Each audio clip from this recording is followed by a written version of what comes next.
¿Os acordáis de aquella ficción que nos contaban sobre el Partido Popular como un partido de Estado, de centro, moderado y sensato, que era completamente falsa ya entonces? Bueno, pues ahora todavía está más desacreditada, porque mucha atención a la campañita ridícula que han comenzado en redes sociales, que lo único que hace es situarles todavía más cerca de Vox.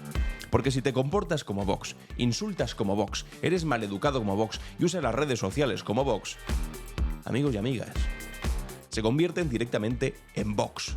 Con una única excepción, que también vamos a ver en este vídeo, y es la desesperación de Vox ahora mismo, sí, el partido de Abascal, por tener que pagar un multón de 800.000 euros por financiación irregular que les ha puesto el Tribunal de Cuentas. Esa es la única diferencia entre el Partido Popular y Vox. Que los de Vox son más torpes a la hora de financiarse y de aceptar dinero, bueno, pues no del todo regular. ¿Y cuál es la respuesta del partido de Abascal y del propio Abascal frente a esta realidad de tener que pagar un multón por financiación irregular? Pues ponerse a llamar a Pedro Sánchez capullo. Sí, eso es lo que le ha llamado. Vamos a verlo ahora. Y además decir que Pedro Sánchez es lo peor que le ha pasado a España, no en los últimos años, sino en los últimos siglos.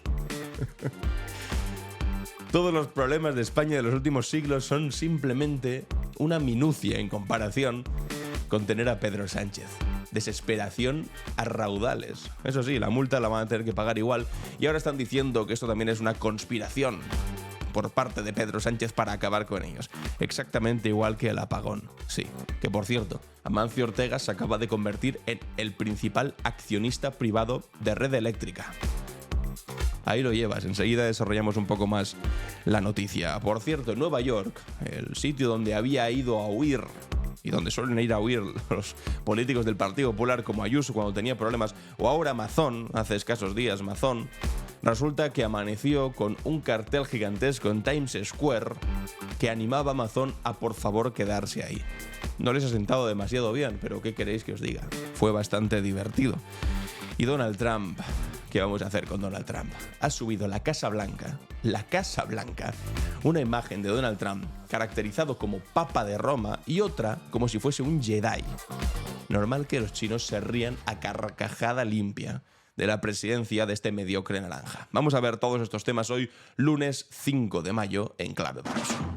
Estás escuchando Clave Barroso, un podcast de Alan Barroso. Y como sé que hoy estáis nostálgicos, vamos a empezar con un soplido del pasado, con un triste eco de un tipo ridículo que por fortuna pasó a mejor vida política, que es Albert Rivera. Después de mucho tiempo sin poner nada en redes sociales, seguro que os sorprende que esté saliendo en este capítulo de repente. Bueno, pues resulta, y vais a entenderlo ahora porque encaja bastante bien con lo del Partido Popular y de Vox de ahora, resulta que el tipo vuelve para decir esto: que no os manipulen, la culpa del apagón es de Franco. Dimisión, Franco, apagón. Este es el primer tuit que pone después de mucho tiempo y que realmente a mí me reconforta, porque intentando hacerse el graciosillo de no, claro, porque el gobierno dice que todo es culpa de Franco, que además es mentira. El gobierno ha hecho con Franco lo que tendría que haber hecho cualquier gobierno, independientemente de derechas o de izquierdas, con un dictador que estaba enterrado con honores todavía después de 40 años de democracia. Si a esto a ellos les parece, y ellos lo llaman, Ayuso le llamaba esto al francomodín. Cada vez que algo no les gusta a la izquierda hablan de Franco. No. De Franco nos encantaría poder dejar de hablar. Pero claro, para eso tendría que dejar de haber calles que se llaman Francisco Franco, de estar enterrado con honores, de haber gente en las cunetas. Bueno, no estaría mal. Pero bueno, lo utilizan como para reírse. No, claro, es que cualquier cosa que ocurra le echa la culpa a Franco. Y ahora Albert Rivera utiliza esta bromita de que nos manipulen, la culpa del apagón es de Franco. Pero más allá del chiste cutrillo, que si lo escuchas en una barra de bar que te lo cuenta tu tío, cuñado, medio facha, pues mira. Pero si te lo cuenta este tipo, que tuvo que salir corriendo de la política porque se quedó con una mano delante y otra detrás, hizo el mediocre. En todos los sitios donde pudo apoyar al Partido Popular lo apoyó. Y al final se quedó con unos resultados ridículos en el Congreso de los Diputados. Hombre, pues lo que me genera a mí es gracia. Y lo que me hace es recordar a un tipo que por lo general nunca habría aparecido en ningún capítulo en ningún podcast sobre política actual, porque este tipo es un pasado, es un pasado triste. de un señor flipado que se creyó en algún momento que podía llegar a ser de verdad presidente de España, pero que simplemente fue la mediocre muleta del Partido Popular más podrido y rancio que había existido hasta el momento. Lo que pudo ser y acabó no siendo, por delirios de grandeza y por, esta mentalidad de coach absurdo que intentó adoptar, creyéndose como si fuese Adolfo Suárez, y al final lo que nos tocó es un Adolfo Suárez del baratillo, del todo a 100, que ahora se dedica a poner estos tweets ridículos. Por cierto, una de las últimas noticias que recibimos de este tipo, que ahora se va desperdigando por podcast de emprendimiento, donde dice, no, utiliza muchas palabras en inglés, sí, soy un entrepreneur y voy haciendo meetings con mis compañeros, o sea, eso es un tipo bastante miserable en lo profesional. Ahora también, que como os decía, una de las últimas noticias fue que lo despidieron de un espacio donde trabajaba porque básicamente le dijeron que no iba a trabajar. Y el tipo dijo, no, pero entonces quiero una indemnización de no sé cuántos miles de euros, que era como 4 veces el salario que tenía que recibir. Bueno, evidentemente la empresa dijo, no te lo quiero dar. En fin, que todo lo que rodea a este señor, el pobre, en fin, que no está en su mejor momento. Pero como funcionan como una especie, como mente colmena, esta derecha, pues resulta que el Partido Popular ha hecho algo parecido. Y esto ya es otra cosa, porque no es un tipo mediocre que ha acabado de esta manera bastante triste sus días de político en activo, sino que el Partido Popular, la cuenta oficial, estamos hablando de la cuenta oficial del Partido Popular en Twitter, pone lo siguiente, y en esas estamos, y comparte esta fotografía, donde se ve a Pedro Sánchez abrazando a una señora mayor, y pone, Pedro Sánchez, déjame sin luz y dime que ha sido Franco. O sea, para empezar, que hay que tener poca vergüenza para sacar a esta... O sea, si quieres meter con el presidente del gobierno, pues mira, al presidente del gobierno pues está acostumbrado a que le insulten, a que le hagan memes, a que... lo que tú quieras. Pero que saques aquí a una señora mayor, que no tiene culpa alguna, como para ridiculizarla, decir, Pedro, déjame sin luz y dime que ha sido Franco. Como si, no sé, fuese tonta. O como si esa fuese la forma de comportarse de cualquier votante del Partido Socialista. No, déjame sin luz, que también hay que ser mediocre para pensar que ha sido Pedro Sánchez el que te ha dejado sin luz. Es que es la mente conspiranoica. El otro día nos reíamos de que Santiago Abascal decía, no, esto ha sido Pedro Sánchez, igual que lo de la Dana y lo del coronavirus, todo Pedro Sánchez. En fin, hay que sería tonto y conspiranoico, de gorrito de papel de aluminio encima de la cabeza para decir eso, pero es que además que lo está diciendo el Partido Popular, y además señalando a una pobre señora aquí, Pedro, déjame sin luz y dime que ha sido Franco. Haciendo un chiste cutre. Bueno, de hecho, cuando lo vi no pude evitar contestarles. Le dije, seguid publicando memes cutres. Mientras se cumplen 6 meses desde cuando vuestro presidente valenciano se quedó encerrado en el Ventorro mientras morían 228 personas y todavía no le habéis pedido explicaciones. Vaya nivelazo. Es que pueden seguir haciendo el ridículo de esta manera. Memes de, no, ha sido Franco, no sé qué. Ha sido Pedro Sánchez el que ha dejado sin luz y ahora dice que ha sido Franco. Nadie ha dicho que ha sido Franco. Evidentemente Pedro Sánchez no nos ha dejado sin luz. Ni ha traído el coronavirus, ni ha provocado la Dana. Hay que ser mediocre para intentar pensar que alguien va a comprar ese relato. Bueno, alguien lo compra seguro, porque en fin, si no Ayuso no tendría votantes y Abascal hace mucho que habría caído en la relevancia. Alguien lo va a comprar seguro, pero no sé, tal vez podríais dejar esta forma de hacer política tan mediocre a Vox, que eso es lo que estábamos acostumbrados, pero no. El Partido Popular se ha metido de lleno en este juego ridículo. Acordaos que el día 29 de octubre del 2024, cuando ocurrió la Dana, el último tuit que pusieron por la noche desde el Partido Popular fue a las 11 de la noche, cuando ya había más de 200 personas muertas, diciendo Begoña Gómez no sé qué, encerradas, reparten dinero en bolsas, o sea, estaban en esas. Estas son las redes sociales del Partido Popular, como os digo, indistinguibles de las de Vox. Y hablando de Vox, pues bueno, ahora Santiago Abascal resulta que llama capullo a Pedro Sánchez y añade, poco lo insultan. Esto es un titular que vamos a complementar pues viendo directamente el vídeo, porque lo han subido ellos. Lo suben desde la cuenta de Vox. Atención a lo que dice Santiago Abascal. Desesperado y enfadado, bueno, pues por lo que os decía, porque el Tribunal de Cuentas ha impuesto a Vox una multa de 800.000 euros por financiación irregular. Entonces están tan desesperados que, claro, cuando alguien pierde y no tiene recursos para hacer otra cosa que asumir que ha perdido, lo único que le sale, y es la salida del mediocre, es insultar muy fuerte. Capullo, capullo. Muy bien, Abascal. Muy bien. A ver a Pedro Sánchez, cada 2 por 3, sacando unos datos macroeconómicos que no sabemos, que se los saca debajo de la manga o se los saca del forro de donde sea. Bueno, un nivelazo espectacular. Pedro Sánchez sacándose de la manga o del forro donde sea datos macroeconómicos. A ver, Abascal. Los datos macroeconómicos, para empezar, no se los puede inventar el gobierno. Son de organismos internacionales. El más reciente, el FMI, que dijo que de todas las economías avanzadas del mundo, la única que iba a crecer era la española. Y lo dijo el FMI, el Fondo Monetario Internacional, al que, por cierto, tu amiguete Javier Milei le acaba de pedir un préstamo millonario. Es el FMI, o sea, tampoco es una institución progresista del mundo, no es la Internacional Socialista, Abascal. Se lo saca, no sé dónde se lo saca. Hombre, pues si leyeses, lo sabrías. Si leyeses un informe, o ni siquiera un informe, si leyeses una noticia sobre el informe, podrías saber que sale de un informe del FMI, por ejemplo. O de otros organismos internacionales, pero dices, se lo saca del forro. No se lo saca del forro. Tú te sacas del forro, que él se lo saca del forro. Esto continúa, ¿eh? Pero claro, es que son datos económicos que los escucháis y decís, pues a mí no me afectan. Oh, la economía española va como una moto. Y como no se queda contento, a la siguiente dice, la economía española va como un cohete y está al frente de la economía como un cohete internacional. Hay que ser cretino y hay que ser capullo para decir eso a los españoles. Es intolerable. Es insultar a la gente. Luego no puede salir a la calle porque lo insultan en todas partes. Normal, poco lo insultan. Poco lo insultan, hay que ser capullo. Hay que ser capullo para decir que se saca unos datos del forro cuando no tienes ni maldita idea de dónde salen. Y después termina diciendo, es que no puedes salir a la calle. Bueno, quien no puede salir a la calle es Carlos Mazón. Y tú le estás apoyando en Valencia para que no tenga que dimitir. Le has aprobado los presupuestos para mantenerlo ahí, porque sabes que es un tipo débil y que eso os beneficia a vosotros. Ese es quien no puede salir a la calle. Poco lo insultan. Dicen, ya estamos en estas. En tener a un tipo con representación en el Congreso de los Diputados diciendo literalmente que hay que insultar más al presidente del gobierno. Propuesta política, cero. Estar a la hora en la que tienes que estar el Congreso de los Diputados, cero. Hacer propuestas de valor para los españoles, cero. Proponer enmiendas para presupuestos generales, para legislación en el Congreso de los Diputados, cero.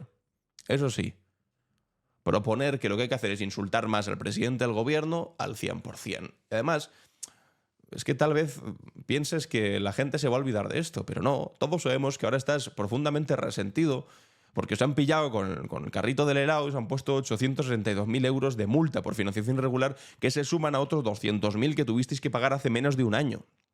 Y lo pone el Tribunal de Cuentas, ¿eh? Lo que pasa es que ahora sabéis cómo están abordando este problemón. Pues diciendo que esto también es culpa, como no, de Pedro Sánchez. Han puesto este tuit, dice, tu representación está en peligro. Pedro Sánchez quiere ahogar económicamente a Vox para impedir que podamos representar tus ideas. Es un ataque sin precedentes contra un partido político en España. Ayúdanos con tu afiliación y consigue la pulsera prohibida, ampliación de cuota y donación para que sigamos con nuestra actividad política ordinaria en la calle, en las plazas, en los tribunales. Os lo traduzco. Para poder seguir cobrando los sobresueldos que pagan a la dirección de Vox. Porque sabéis que además de cobrar los sueldos públicos que tienen cada uno de ellos, cobran sobresueldos del partido. Sobresueldos que declaran y todo. No he dicho que sean en B, pero son sobresueldos que pagan con dinero público y con dinero de las donaciones. Así que, si tú eres un abnegado militante de Vox que quiere lo mejor para el partido de extrema derecha y donas dinero ahí, que sepas que no estás haciendo nada bueno por los ideales de la extrema derecha, sino que simplemente le estás pagando el sueldo extra a Ortega Smith, a Hermann Tertsch o a Santiago Abascal. Así de claro.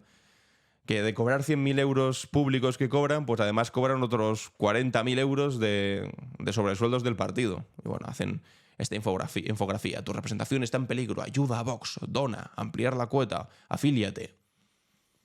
Pero no es que Pedro Sánchez quiera ahogar económicamente a Vox. Es que Pedro Sánchez no tiene nada que decir en este asunto, porque es el Tribunal de Cuentas, que es un órgano independiente, fiscalizador de todos los partidos políticos, de todos. Y si resulta que llevas desde... Porque esto es una sentencia o una multa que lleva desde hace 4 años planeándose.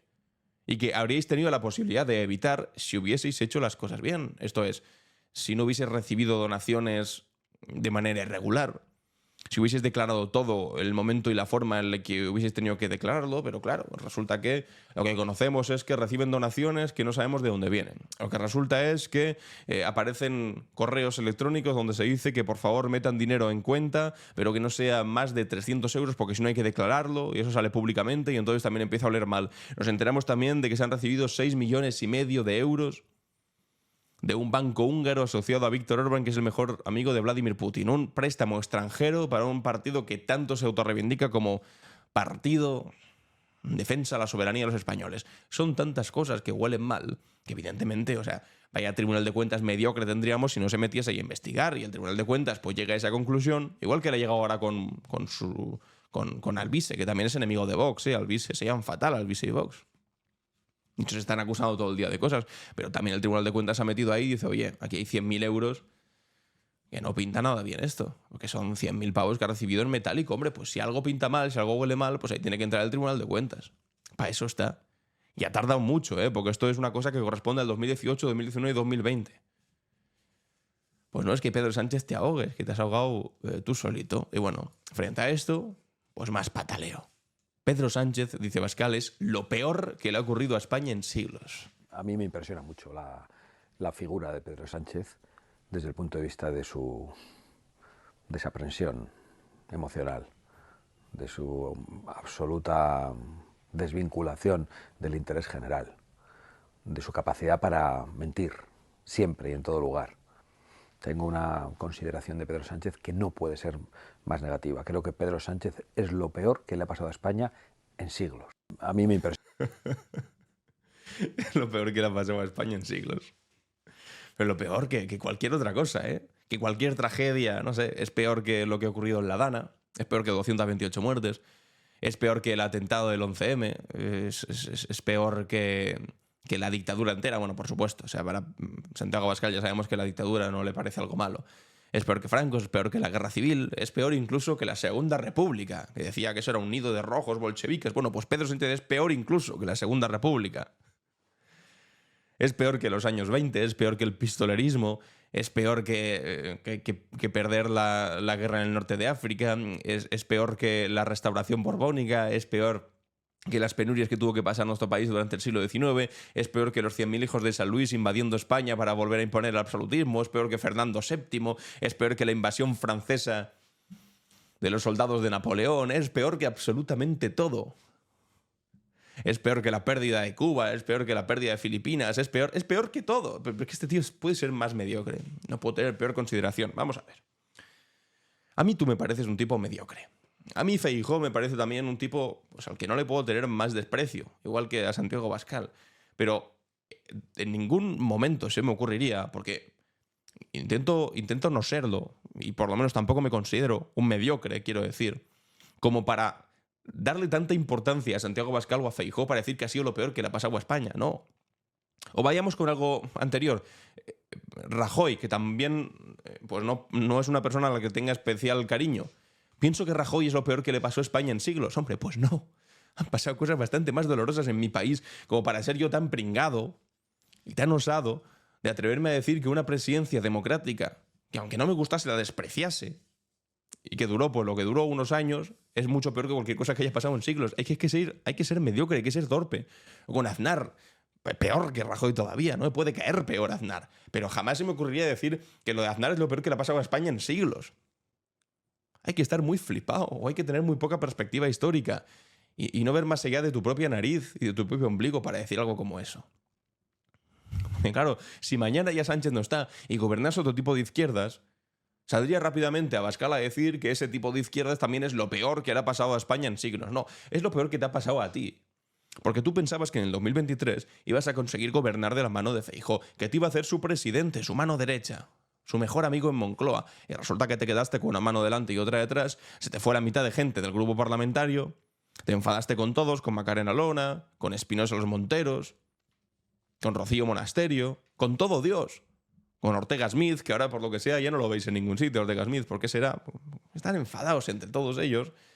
Y te quedaste con pues eso, con la esperanza de haber podido estar dentro de la Moncloa y ya no estás, y por eso lo odias mucho, porque para vosotros siempre la izquierda en el poder no le corresponde, son como intrusos. Y por lo tanto lo que hay que hacer es echarlos al momento. Si es a través de las urnas, genial, porque entonces funciona la democracia. Y si los españoles no te votan suficiente, es que entonces hay una conspiración oscura contra ti y lo que aspiras es a un golpe de Estado. Como hicieron en los años 30 y como le encantaría hacer ahora otra vez. ¿Os acordaos de las protestas delante de Ferraz que decían esa sede la tenemos que quemar? Hay que correrlo a golpes, que decía incluso Santiago Abascal. Bueno, pues después, la consecuencia de esta mediocridad intelectual es decir esta chorrada. Lo peor que le ha ocurrido a España en siglos. Claro que sí. Y hablando de mediocridad, es que he repetido la palabra mediocridad ¿cuántas veces ya? Porque es que eso es lo que inunda todo este asunto. El Partido Popular resulta que el 1 de mayo compartió esta infografía. Y ponía, si el gobierno quiere celebrar el Día del Trabajador, que empiece bajándole los impuestos y devolviéndoles su dinero. O sea, no pueden como celebrar el 1 de mayo o el Día de los Trabajadores sin atacar. O sea, tienen que atacar al gobierno, precisamente. La patronal no escucharéis hablar nada al Partido Popular. Lo hacen perfecto en la patronal.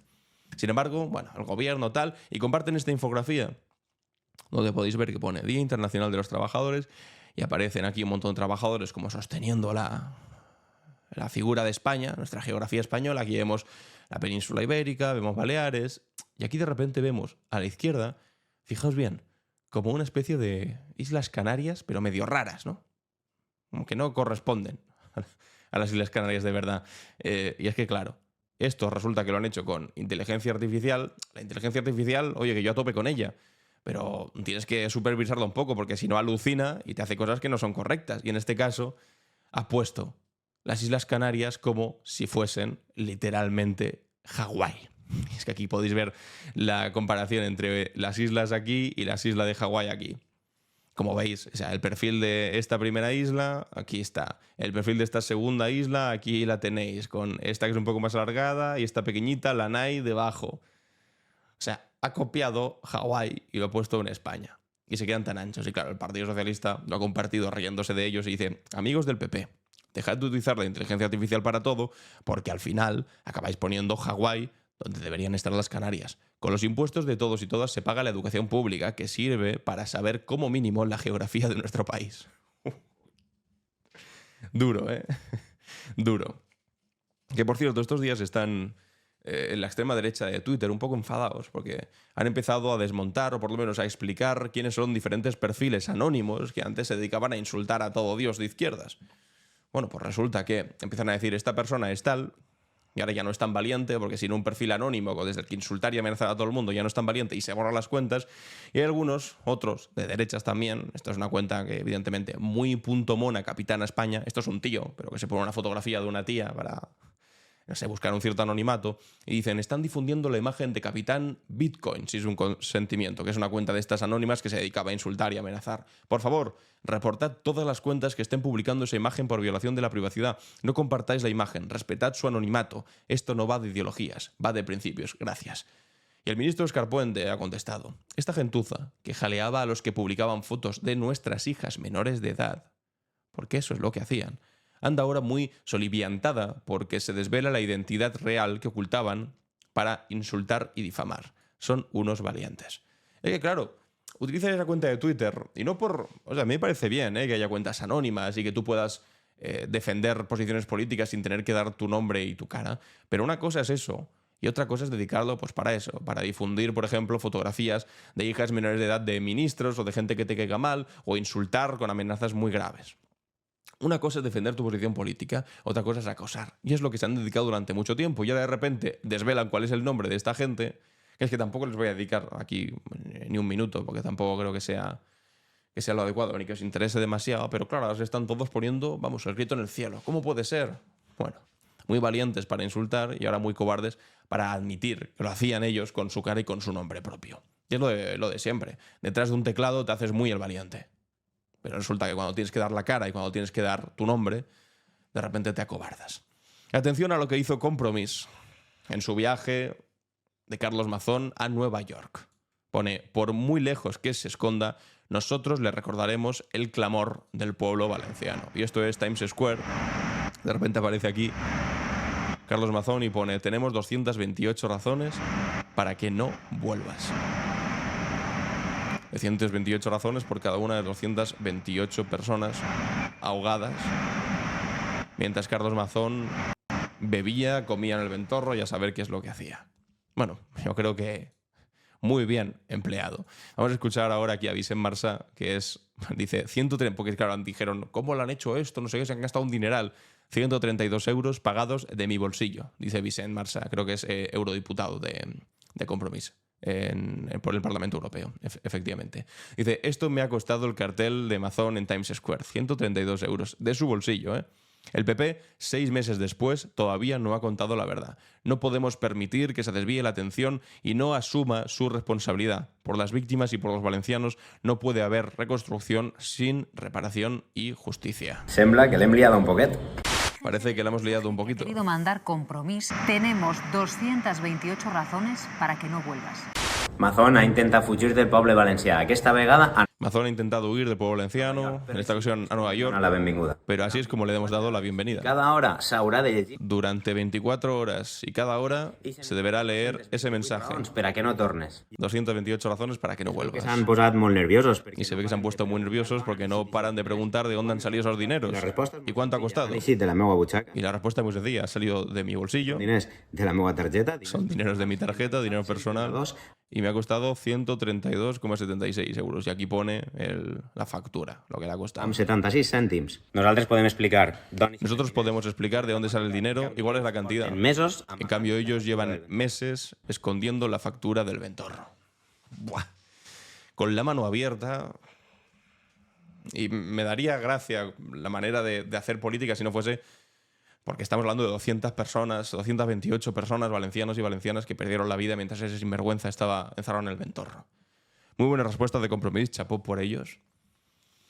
Y el señor Carlos Mazón, sinceramente, no sé deciros, no lo he mirado antes de empezar y no sé ni siquiera si está publicado, si todavía sigue ahí en su gira de las Américas, haciendo el ridículo, hablando de aranceles, porque era imprescindible que se fuese ahí en Nueva York justamente cuando se cumplían 6 meses de la tragedia. En lugar de estar con las víctimas, los familiares, tal, no, a Nueva York y a Miami se fue. Yo creo que todavía sigue por ahí. Es que, de verdad, es terrorífico. Atención a este tuit que ponía este usuario de Twitter, Vender el que ofende, que decía, la ultraderecha dice, España es cada vez más insegura porque vienen de fuera a robar por culpa de la izquierda buenista. Y el resto del putísimo mundo comparte esta noticia, que no sé si era de New York Times, bueno, de otro medio internacional, que ponía Spain in the dark is safer than elsewhere with power. Que quiere decir, España en oscuridad es más segura que en cualquier otro sitio con energía. Es que es verdad. Todas estas ideas de el colapso asociado a la violencia, al enfrentamiento, a no hay energía y esa noche va a haber saqueos, gente en la calle peleándose por la comida, no sé qué, no sé cuántos, lo que nos pintan en películas, os lo decía la semana pasada. Hay una serie que acaban de estrenar en Netflix que se llama Day Zero, que va sobre un apagón en Estados Unidos que dura 1 minuto y que produce 3.000 muertes en 1 minuto. Que la gente se empieza a pelear entre ellos, se cae todo. Bueno, en España fue todo lo contrario. Estuvimos 10 horas y de hecho lo que hubo fue más gente en la calle, en las terrazas, cantando y bailando que mucho tiempo. Evidentemente hubo gente que lo pasó fatal, pero quiero decir, la seguridad no brilló en ningún momento por su ausencia. A pesar de todos estos discursos interesados de gente que al final se forra con esa idea de no, las cosas están fatal en las calles. Ponte una alarma por tan solo 69,99 euros al mes. En fin. Y hablando del apagón, la noticia de última hora es que Amancio Ortega se ha convertido en el principal accionista privado de Red Eléctrica en plena polémica por el apagón.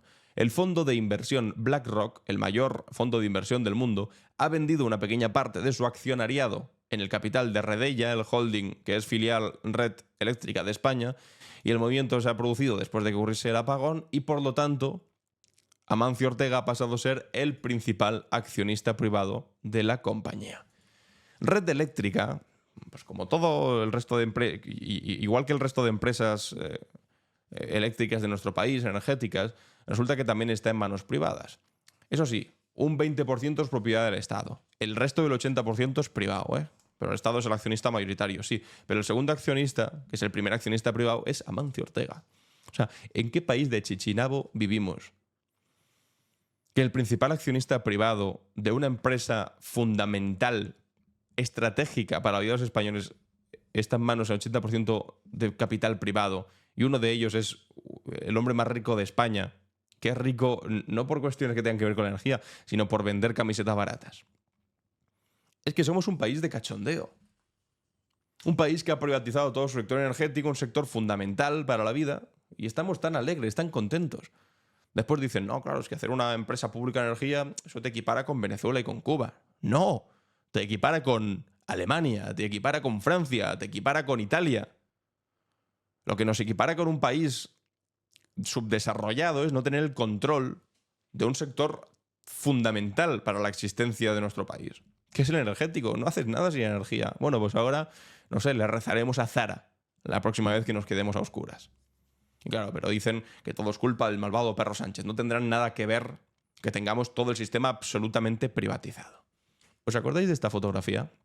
Esta es Lara Chus, una humorista, que por cierto dio las campanadas del 2024-2025 este año junto con David Broncano, y en un momento sacó esta estampita, ¿os acordáis, no? Una estampita que llevaba la cara de la vaquilla del Grand Prix, yo qué sé, una bromita que hicieron, pues me encanta el Grand Prix y llevo siempre mi estampita al Grand Prix. Vale, la que liaron. Desde la derecha y la extrema derecha la que liaron. Que por fortuna ya lo han archivado esto, la justicia. Bueno, tiene que estar la justicia perdiendo el tiempo con estas chorradas, pero vamos, abogados cristianos, hazte oír, Vox, todos diciendo, ¡oh, sacrilegio! Hay que ir contra esta mujer porque ha utilizado un símbolo católico para reírse de él, bla, bla, bla, bla, bla. ¿Habéis escuchado alguno de estos? Los de abogados cristianos, por ejemplo, que son muy valientes, criticar esto.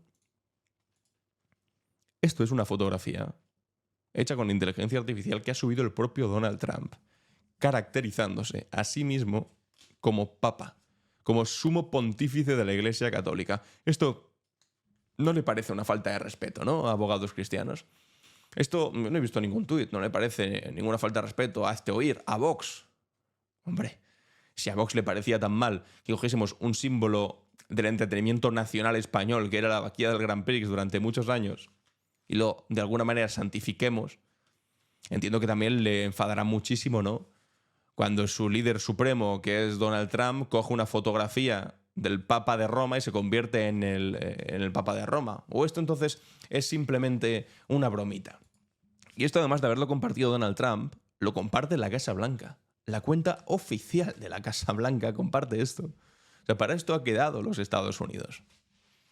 Después, claro, es normal que los chinos se rían a carcajada limpia de lo que en otro tiempo fue, joder, la primera potencia del mundo, y ahora se han convertido en una cuenta de Twitter que comparte este tipo de fotografías, que no es la única, que ayer compartieron esta. El 4 de mayo compartieron esto desde la Casa Blanca. A Donald Trump con unos músculos exacerbados y caracterizándolo como si fuese una especie de Jedi.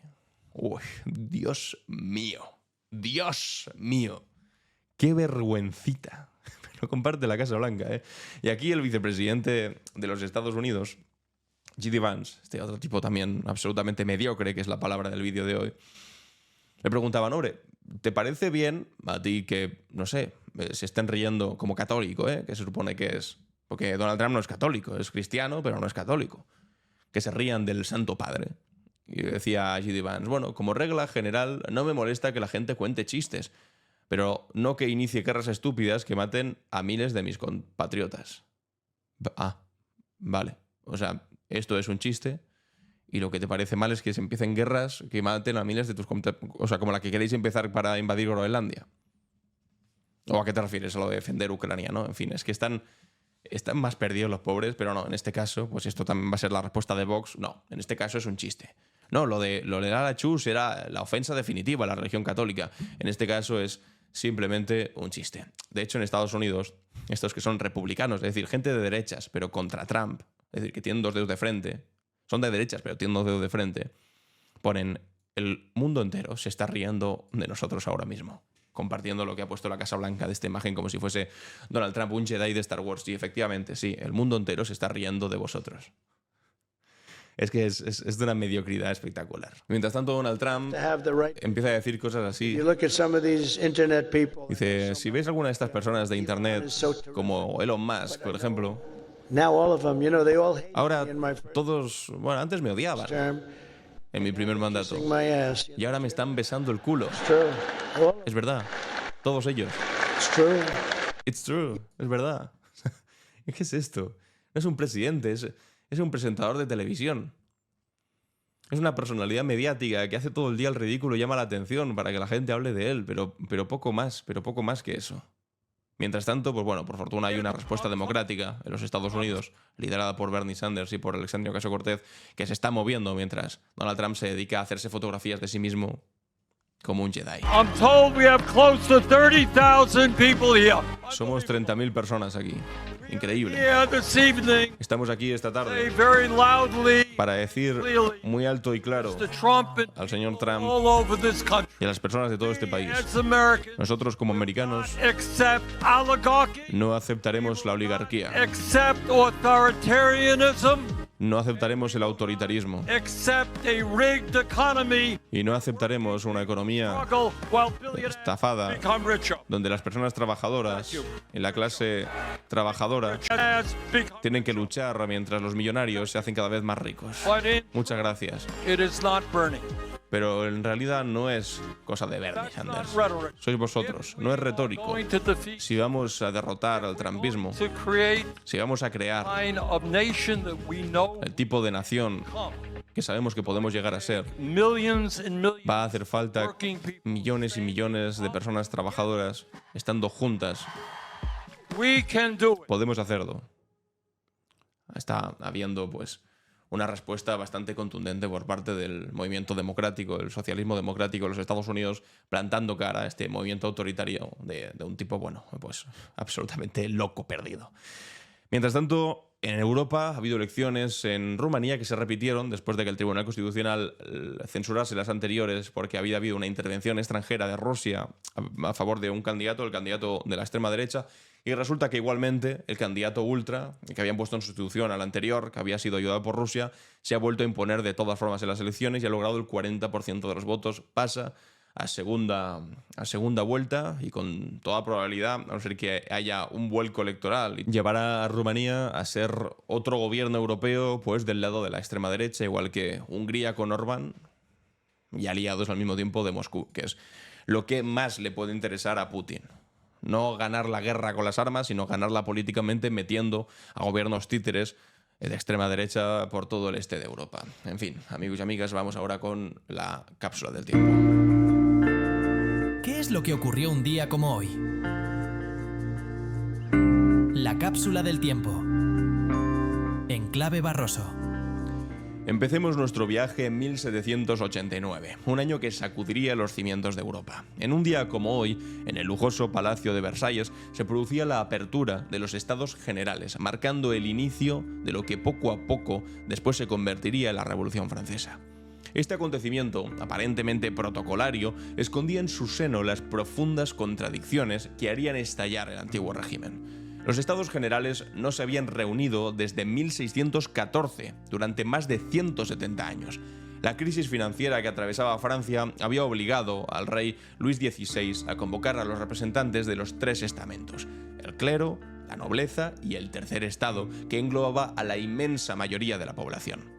Lo que el monarca no previó fue que esta convocatoria abriría la caja de Pandora de las reivindicaciones populares. El tercer estado, liderado por figuras como el abad Sieyès, llegaba con una agenda muy clara. Querían que los votos se contaran por cabeza y no por estamento, lo que les daría evidentemente mayor poder de decisión. La negativa de la nobleza y el clero a esta posición provocó un bloqueo institucional que culminaría apenas 6 semanas después con el famoso juramento del juego de pelota, donde los representantes del pueblo juraron no separarse hasta dar a Francia una constitución. La Revolución Francesa transformaría radicalmente no solamente a Francia, sino también a toda Europa. Los principios de libertad, igualdad y fraternidad se extendieron como la pólvora, cuestionando los privilegios aristocráticos y el poder absoluto de las monarquías. Aunque la revolución atravesaría fases de radicalización extrema, como el terror jacobino, y finalmente derivaría en el imperio napoleónico, sus ideales democráticos sentaron las bases del mundo contemporáneo. Y precisamente, hablando de Napoleón, nuestro viaje continúa en 1808, cuando el emperador francés y Carlos IV de España firmaron un convenio por el que el monarca español, para variar, renunciaba a su corona, es decir, renunciaba a la corona, pero mantenía sus privilegios para que le cuidasen en Francia con un buen salario, en favor de Bonaparte. Este acto, que fue fruto de las intrigas palaciegas y de la invasión francesa, tendría consecuencias inesperadas para ambos países. La ocupación francesa y la imposición de José Bonaparte como rey de España provocaron un levantamiento popular sin precedentes. El pueblo español, que apenas 2 días antes se había alzado contra las tropas francesas en Madrid, un 2 de mayo, inició una guerra de independencia que se prolongaría hasta 1814. Esta guerra, en su momento llamada la Revolución Española, caracterizada por la táctica de guerrillas que se inició en nuestro país y la resistencia popular, se convirtió en un modelo para futuros movimientos de liberación nacional. Lo fascinante de este episodio es como un acto de alta política firmado en los salones del poder desencadenó una respuesta popular masiva que cambiaría el curso de la historia. La resistencia española contra Napoleón fue uno de los primeros ejemplos de guerra popular moderna y contribuyó significativamente a la caída del Imperio Napoleónico. Un dato poco conocido es que esta guerra inspiró también el desarrollo del concepto moderno de nación en armas. La participación de amplios sectores de la población en la lucha más allá de los ejércitos regulares sentó un precedente para futuras guerras de independencia en América Latina y para los movimientos de resistencia contra la ocupación extranjera en todo el mundo. ¿Qué pasaría? Que cuando consiguieron expulsar a los franceses, todas estas personas que habían luchado en la guerrilla y que se consideraban a sí mismos liberales en contra del absolutismo, tanto de Fernando VII como de la imposición de una potencia extranjera como era Francia, ¿qué hizo el rey Fernando VII? Derogó la Constitución de 1812 y pidió de nuevo ayuda a los franceses para volver a invadir España, en esta ocasión con los 100.000 hijos de San Luis, y así quitar la Constitución, la Pepa, y volver a poner la monarquía absoluta. Es decir, la historia de nuestro país es ser invadidos constantemente por los franceses para intentar hacernos retroceder. Avanzando, franceses o alemanes o italianos, dependiendo del momento histórico, ya sabéis. Avanzado nuestra máquina del tiempo, llegamos al 5 de mayo de 1935, cuando en España, en plena Segunda República, Alejandro Lerroux formaba su quinto gobierno. La Conferencia de Derechas Autónomas, la CEDA, obtenía 5 carteras ministeriales y José María Gil Robles era nombrado ministro de la Guerra. Este gobierno representaba la profundización del giro conservador durante el llamado Bienio Negro de la República. Este periodo, que se extendió entre 1933 y 1936, estuvo marcado por la paralización o reversión de muchas de las reformas progresistas del primer bienio republicano. La reforma agraria se detuvo, las mejoras laborales y sociales se recortaron y se produjo una intensa represión contra los obreros, especialmente tras la Revolución de Asturias de octubre del 34. La entrada de la CEDA en el gobierno y especialmente el nombramiento de Gil Robles como ministro de la Guerra generó alarma entre las fuerzas de izquierdas. Gil Robles era conocido por su admiración hacia los regímenes autoritarios que estaban surgiendo por toda Europa y su control del ejército se percibía como una clara amenaza para la democracia republicana. La polarización política que caracterizó este periodo sentó las bases para el conflicto que estallaría un año después con el golpe de Estado que dio inicio a la Guerra Civil Española. Y precisamente el símbolo de esas décadas oscuras nos lleva al 5 de mayo de 1818, fecha en la que nació en Treveris, Alemania, una de las mentes más brillantes e influyentes de la historia. Karl Marx, filósofo, economista, sociólogo y sobre todo revolucionario, Marx transformó radicalmente el pensamiento político y social contemporáneo con su análisis crítico del capitalismo y su teoría sobre la lucha de clases. Marx, junto a su colaborador cercano Friedrich Engels, desarrolló el materialismo histórico, una concepción que interpreta el desarrollo de las sociedades a partir de las condiciones materiales de existencia y de sus conflictos entre diferentes clases sociales. Su obra cumbre, El Capital, ofrece un análisis minucioso del funcionamiento del sistema capitalista, desentrañando los mecanismos de la explotación y de la acumulación. Las ideas de Marx inspiraron movimientos obreros y revoluciones socialistas en todo el mundo. La Revolución Rusa de 1917, liderada por Lenin y los bolcheviques, fue el primer intento a gran escala de construir una sociedad basada en principios marxistas. Aunque la evolución posterior de la Unión Soviética y de otros muchos estados socialistas se alejaría mucho de muchos aspectos de las concepciones originales de Marx, su legado teórico sigue siendo una herramienta fundamental para comprender y criticar el sistema capitalista.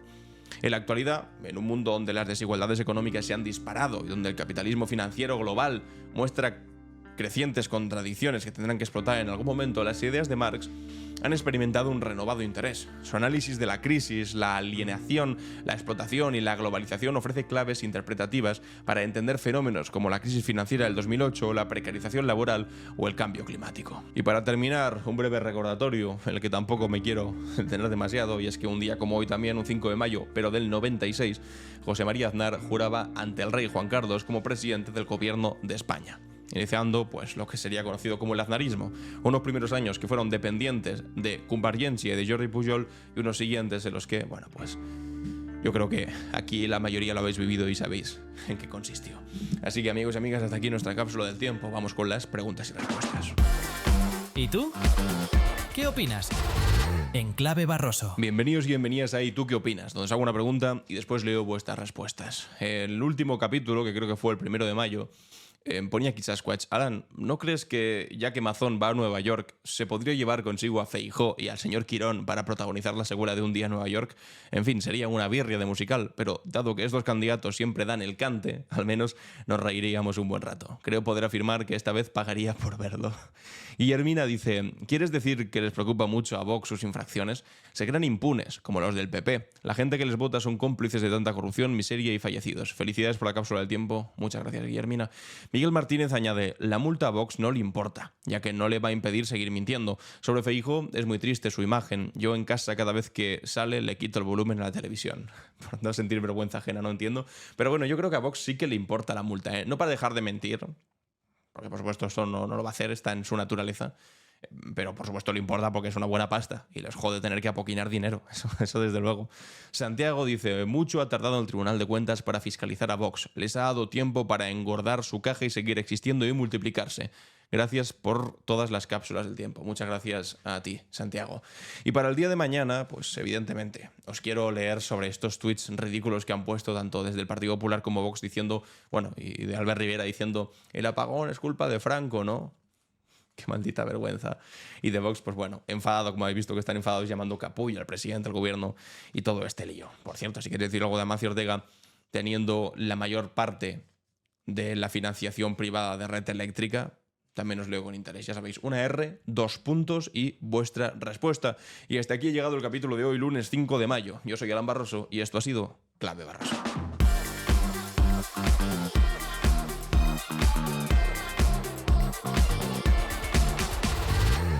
En Clave Barroso.